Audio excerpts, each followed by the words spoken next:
तो दोस्तों यहाँ पे देखिए मैंने अटेंडेंस शीट बनाई हुई है एंड यहाँ पे देखिए सैलरी शीट बनाई हुई है। ये दोनों आपस में कनेक्ट हैं। पहले हमने यहाँ पे सबकी प्रेजेंटेशन निकाली, एब्सेंट जो भी होता है सारी चीज़ें निकाली। उसके बाद हमारा डे निकाले, कितने डे इन्होंने काम किया है। उसके बाद ओवर टाइम निकाला है।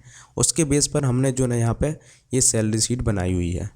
तो आप कैसे सैलरी शीट को बनाएंगे, चलिए इस वीडियो में सारी चीज़ें मैं आपको सिखा देता हूँ। तो अगर आपने ये पहली वाली वीडियो नहीं देखी है सैलरी अटेंडेंस शीट वाली, तो उसकी वीडियो की लिंक मैंने डिस्क्रिप्शन में दे रखी है।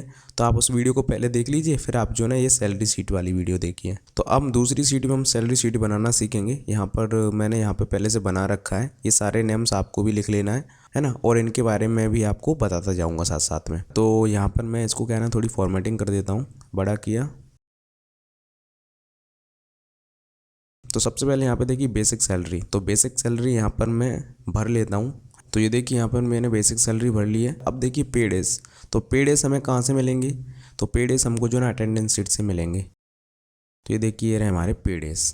तो पे डेज को यहाँ कैसे लेके आएंगे। और एक चीज़ आपको बता दूँ कि ये कि जैसे कि पहली सीट में मैंने जो है ना अटेंडेंस शीट बनाई हुई है एंड दूसरी सीट के अंदर मैंने सैलरी शीट बनाई हुई है। तो मतलब एक ही एक्सेल फाइल के अंदर आपको दो सीट बनानी है। तो सैलरी शीट होगी हमारी ये। तो यहाँ पे क्लिक करूँगा, ये देखिए पे डेज के इस सेल में आएंगे। यहाँ पर हमको इक्वल लगाना है। उसके बाद हम अटेंडेंस शीट के अंदर जाएंगे, ठीक है, ध्यान से देखना है आपको। यहाँ पे डेज पे क्लिक कर देना है, उसके बाद इंटर प्रेस कर देना है। तो ये देखिए यहाँ पे 28 आ गए, और यहाँ पे देखिए यहाँ पर भी 28 है, यहाँ पर देखिए 28 है। उसके बाद यहाँ से इस तरह ड्रॉप डाउन कर देंगे। तो ये देखिए सबके यहाँ पे डेज निकल के आ चुके हैं। अब ओवर टाइम भी ऐसे ही आएगा, इक्वल अटेंडेंस शीट पे जाएंगे, यहाँ से ओवर टाइम पे क्लिक करेंगे और देन इंटर प्रेस करेंगे। तो ये देखिए यहाँ पे ओवर टाइम आ गया, और यहाँ से हम ड्रॉप डाउन कर देंगे। तो ये देखिए सबके यहाँ पे ओवर टाइम आ चुका। करंट मंथ वो मंथ होता है, जैसे ओवर टाइम मिला के वो पे डेज मिला के जो हमारा मंथ बनता है उसको हम जो है ना करंट मंथ बोलते हैं। अगर आप किसी दूसरी लैंग्वेज में कुछ दूसरा मंथ बोलते हैं तो पता नहीं, फिलहाल इतना समझ लीजिए कि हमारा ये वो मंथ है जहाँ पर हमारे ओवर टाइम मिला के और पे डेज मिला के जितने हमारे पैसे बनते हैं मंथ के, जितनी हमारी सैलरी बनती है उसको बोलते हैं। तो इसलिए मैंने यहाँ पे लिया हुआ है। तो हम यहाँ इससे कैलकुलेट कैसे करेंगे, तो मैंने यहाँ पे एक फॉर्मूला बनाया है, वो आपको भी थोड़ा ध्यान में रखना है। फॉर्मूले को थोड़ा ध्यान से समझिएगा, है ना। तो इस सेल के अंदर आएंगे, यहाँ पर इक्वल लगाना है आपको। इस सेल को सिलेक्ट करेंगे, इसको हम क्या करते हैं डिवाइड करा देते हैं 30 से। एक दिन की सैलरी निकल आएगी तो क्या करते हैं हम इसको ब्रैकेट में बंद कर लेते हैं। ब्रैकेट लगाना बहुत ज़रूरी है। इनटू पे डेज। तो हमने इसके अंदर क्या किया, हमारी बेसिक सैलरी को जो है ना हमने 30 से डिवाइड कर दिया, तो एक दिन की हमारी सैलरी आ गई। और एक दिन की सैलरी को जो है ना हमने 28 से गुणा करवा दिया, है ना। तो हमारी जो है ना पूरे महीने की सैलरी निकल के आ जाएगी। अब इसमें ओवर टाइम भी ऐड करना है। प्लस ओवर टाइम कैसे ऐड करेंगे, तो पहले हमें जो है ना 1 घंटे की सैलरी निकालनी पड़ेगी, उसके बाद आप जो है ना ओवर टाइम निकाल पाओगे। तो इसके लिए हम क्या करेंगे, फिर से ब्रैकेट लगाएंगे, ठीक है। ये फॉर्मूला थोड़ा ध्यान से देखिए, नहीं समझ में आया एक बार फिर से वीडियो को रिपीट कर लीजिए। एकदम इजी फॉर्मूला है। मतलब कोई चीज़ की हम वैल्यू निकालते हैं कि अगर 100 केले की कीमत इतनी है तो 1 केले की कीमत कितनी होगी, तो ना। तो इसी तरीके से यहाँ पे मैंने फॉर्मूला यूज किया है। अब ओवर टाइम प्लस करना है तो क्या करेंगे, बेसिक सैलरी होगी हमारी, डिवाइड इसको करेंगे किससे, 30 से। तो ये एक दिन की सैलरी होगी। अब डिवाइड करेंगे कि आप एक दिन में कितने घंटे काम करते हैं, 8 घंटे कि 9 घंटे। 8 घंटे काम करते हैं एक दिन के अंदर। 8 से डिवाइड करा दिया तो हमारी जो है ना 1 घंटे की सैलरी निकल आई। उसके बाद हम ब्रैकेट लगाएंगे, मल्टीप्लाई करेंगे, कितने घंटे हैं, 25 घंटे। तो 25 पे क्लिक करेंगे। अगर आपकी कंपनी में अगर ओवर टाइम का डबल देती है, मतलब दुगना पैसा देती है, तो यहाँ पर मल्टीप्लाई हम 2 और ऐड कर देंगे। अगर कंपनी आपको ओवर टाइम का डबल चार्ज नहीं देती है तो आप जो है ना यहाँ पे डबल 2 मत लगाइए, इतना ही रखिए, देन एंटर प्रेस कर दीजिए। तो देखिए ये जो है ना हमारा पूरा मंथ यहाँ पे निकल के आ चुका है। तो यहाँ पे देखिए करंट मंथ, पे डे और ओवर टाइम दोनों का यहाँ पे मिल के आ चुका है। तो यहाँ पे डबल क्लिक करेंगे तो ये देखिए यहाँ पे सबका निकल के आ चुका है। ठीक है दोस्तों, अगर फॉर्मूला समझ में नहीं आया तो एक बार देख लीजिए, ये लिखा हुआ है। तो थोड़ा सा वीडियो को दोबारा रिपीट कर लीजिए तो दोबारा समझ में आ जाएगा आपको। तो अब यहाँ पे एचआरए कैसे निकालते हैं। एचआरए क्या है ना, यहाँ पे हमारी मतलब कंपनी वालों के ऊपर डिपेंड करता है। 5% से लेकर 70% तक जो है ना आप एचआरए दिखा सकते हैं अपनी सैलरी शीट के अंदर। अगर आपको पहले से पता है कि एचआरए कितने % निकालना है, टीए कितने % निकालना है, डीए कितने % निकालना है, तो पहले से अगर आपको दिया हुआ है तो आपको क्या करना है, सिर्फ सिंपल इतना करना है, इस पे सेल में आना है, इक्वल लगाना है। सपोज मान लीजिए आपको एक दूसरा तरीका और बताऊंगा, ठीक है, उसको भी देखना, क्योंकि अगर आप कहीं कंपनी में जॉब में काम करने जाते हो, बाई चांस अगर आपको इस तरह की सिचुएशन बनती है तो उसको कैसे हैंडल करोगे, इसलिए मैं आपको 2 मेथड बताऊँगा। पहला मेथड ये है, मतलब पहले मेथड में आपको पता होना चाहिए कि एचआरए कितने परसेंट निकालना है। सपोज आपको 30% एचआरए निकालना है तो इक्वल लगाएंगे एंड यहाँ पे हम बेसिक सैलरी को ऐड करेंगे इनटू 30%, देन इंटरप्रेस। तो ये देखिए यहाँ पे मैं एचआरए आ गया और यहाँ पे डबल क्लिक करेंगे, सबका एचआरए आ गया। टीए हमारा जो है ना 8% है। एक मिनट में यहाँ पे जो है ना एचआरए लिख लेता हूँ। एचआरए हमारा 30% एंड टीए हमारा 6%। तो ये मैंने यहाँ पे लिख दिया है। तो 30% तो हमने ये निकाल दिया है ना। तो अगर आपको 6% और निकालना है तो यहाँ पे जाएंगे इक्वल बेसिक सैलरी,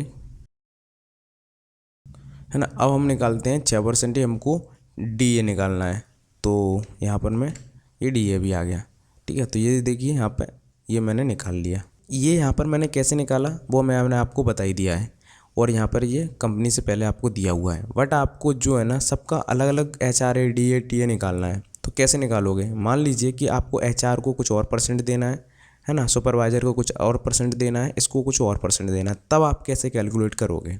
तो वो चीज़ ही आपको यहाँ पे मेन समझनी है। इस तरीके से हर कोई निकाल लेता है। ओके दोस्तों, चलिए तो क्या करते हैं, हम इसको यहाँ से हटा देता हूँ। तो यहाँ पर मैं इसको भी हटा देता हूँ, यहाँ पर मैं लिख लेता हूँ। ओके, तो एचआर को हम एचआरए कितना देंगे, तो यहाँ पर मैं दे देता हूँ 60%। सुपरवाइज़र को देंगे हम 50%। तो इस तरीके से आपको कंपनी वालों ने दिया है कि, है ना, इस तरीके से आपको सब पे अलग अलग देना है। तब कैसे आप इस चीज़ को हल करोगे, तब आपको जो है ना यहाँ पे इफ़ का फॉर्मूला यूज करना है एचआरए में। तो यहाँ पर क्या करना है, आपको इक्वल लिखना है, इफ़ का फॉर्मूला करना है। इफ़ यहाँ पे इस पर क्लिक करना है, equal to double inverted comma के अंदर एचआर लिखना है, कॉमा। तो हमारा जो है ना ये, तो बेसिक सैलरी के अंदर कितना 60% लगना चाहिए। उसके बाद हम कॉमा करेंगे। तो हम क्या करेंगे, इसको यहाँ से कॉपी कर लेते हैं, इसी फॉर्मूले को एक बार कॉपी करना है, ज़रा ध्यान से देखना है हर चीज़ को, है ना।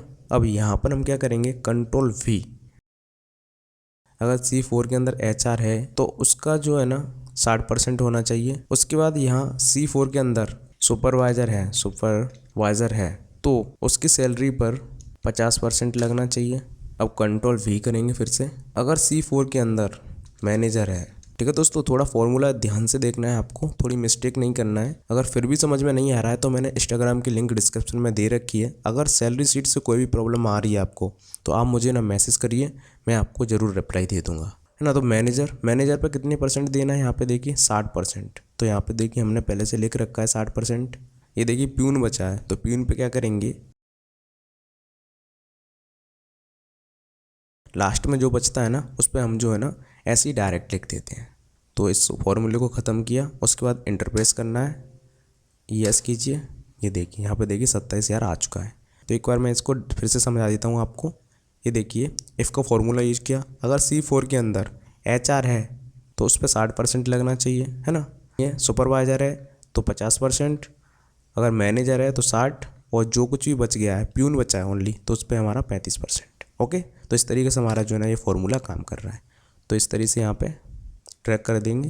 ये देखिए सबका यहाँ पे एचआरए निकल के आ चुका है। तो टीए जो है ना हम यहाँ पर सीधा 8% निकाल लेते हैं। अगर आपको इसी तरीके से निकालना है, मतलब कि सबका अलग अलग निकालना है, तब आप जो है ना इसी इफ फॉर्मूले का यूज कर लीजिए। बस आपको क्या करना है, इसको कॉपी करना है यहाँ से। चलिए मैं बता ही देता हूँ, है ना। तो यहाँ पर मैं लिख देता हूँ एक बार, यहाँ पर मैं निकालना है 8%। तो इस तरीके से हमको ये टीए निकालना है। तो क्या करेंगे, इस पर क्लिक करेंगे, डबल क्लिक किया इस पर, तो ये जो है ना हम यहाँ से इस फॉर्मूले को कॉपी कर लेते हैं, कंट्रोल C। ओके, है ना। अभी इसमें आएंगे, यहाँ पर हम जो है ना डबल क्लिक करेंगे और कंट्रोल V से यहाँ पे पेस्ट कर देते हैं। अब देखिए एचआरए को कितना परसेंट देना है, 8%, और सुपरवाइज़र को कितना देना है, 6%, और मैनेजर को देना है हमारा 6%, और प्यून को देना है 5%। देन इंटरप्रेस कर देना है। तो ये देखिए यहाँ पे टीए निकल चुका है। तो दोस्तों अगर कंडीशन के साथ देना है आपको, सबका अलग अलग देना है, तब आप जो है ना इस फॉर्मूले का यूज कीजिएगा। अन्यथा अगर आपको पहले से पता हुआ हो कि हमें सिर्फ 8% ही निकालना है सबका, तब मैंने आपको पहले बताया था ना, उस तरीके से आपको निकालना है। ओके, देखिए डीए क्या होता है। डीए हमारे पूरी साल भर का कितना होना चाहिए, जो हमारी सैलरी है ना उसका हाफ होना चाहिए पूरी साल भर का, जबकि हमें यहाँ पे चाहिए मंथ का चाहिए। तो हम क्या करेंगे, पहले सैलरी का हाफ निकालेंगे। तो सैलरी हमारी 45,000 है ना, यहाँ पे इक्वल लगाएंगे। अगर आपको परसेंटेज में निकालना है तो मैंने आपको बता दिया, सीधा आप 8%, 2%, 4% सीधा निकाल लीजिए। मंथ के हिसाब से निकालना है तो हम जो है ना 22,500 लिखेंगे, उसको डिवाइड करेंगे 12 से, तो ये देखिए 1875 रुपये आ गया। तो ये हमारा जो है ना यहाँ पे आना चाहिए, है ना। ये होता है एक्चुअल में डीए। तो अगर परसेंटेज में निकालना है तो वो फिर आपको जितनी परसेंट के हिसाब से निकालना है वो निकाल लीजिए। तो हम जो है ना इसको निकालेंगे, तो क्या करेंगे, यहाँ पे इक्वल लगाएंगे, इस पर क्लिक करेंगे, इसको डिवाइड करेंगे पहले कितने, 2 से, ठीक है। तो हमारी आधी सैलरी होगी। अब आधी सैलरी को जो है ना हम 12 से डिवाइड कर देंगे, तो ये देखिए हमारा 1875 रुपये आ चुका है। ओके, तो क्या करेंगे, इसमें देखिए पॉइंट में वैल्यू ज़्यादा आ रही है, तो यहाँ से हम जो है ना इस तरह कम कर देंगे। तो अब हम यहाँ पे देखिए ग्रॉस सैलरी की हम लेके क्या करेंगे, यहाँ पे इक्वल लगाना है, सम, यहाँ से इसको सेलेक्ट करेंगे, देन एंटर प्रेस करेंगे, है ना। तो ये देखिए हमारे current month HRA TA DA ये सब का जोड़ होके, मतलब सम होके यहाँ पे ग्रॉस सैलरी में आ जाता है। यहाँ पे डबल क्लिक करेंगे तो ये देखिए यहाँ पे निकल के आ चुका है। तो PF जो है ना हमारा 12% रहेगा। तो हम क्या करेंगे, इक्वल बेसिक सैलरी निकालेंगे इंटू 12%, एंटर प्रेस करें, तो ये देखिए हमारा PF निकल आया। अब इसके अंदर एक और चीज़ होती है, जो हमारा प्रोफेशनल टैक्स होता है, वो हमारी हाई सैलरी पे लगता है, बड़े बड़े लोगों पे। तो वो यहाँ पे भी आप कॉलम ऐड कर सकते हैं अगर आपको ज़रूरत पड़ती है तब, ठीक है। मैंने आपको इस बारे में जानकारी दे दी है। अब यहाँ पर हम जो है ना नेट सैलरी और निकाल लेते हैं। तो यहाँ पे इक्वल करेंगे एंड हमारा ग्रॉस सैलरी माइनस PF, तो ये देखिए हमारी ये सैलरी निकल के आ चुकी है। ओके दोस्तों, तो क्या करेंगे, मैं इसको सेलेक्ट करता हूँ, डिलीट। अरे हाँ, इसके अंदर बहुत सारे डेसिमल बढ़ गए हैं। तो दोस्तों इस तरीके से आप जो है ना सैलरी शीट बना सकते हैं। तो दोस्तों अगर कुछ भी दिक्कत आ रही हो आपको तो मुझे कमेंट कर सकते हैं, नहीं तो मैंने इंस्टाग्राम की लिंक डिस्क्रिप्शन में दे रखी है, तो आप मुझसे वहाँ पे भी बात कर सकते हैं। तो दोस्तों वीडियो पसंद आई हो तो लाइक करना, चैनल को सब्सक्राइब करना। जय हिंद, जय भारत।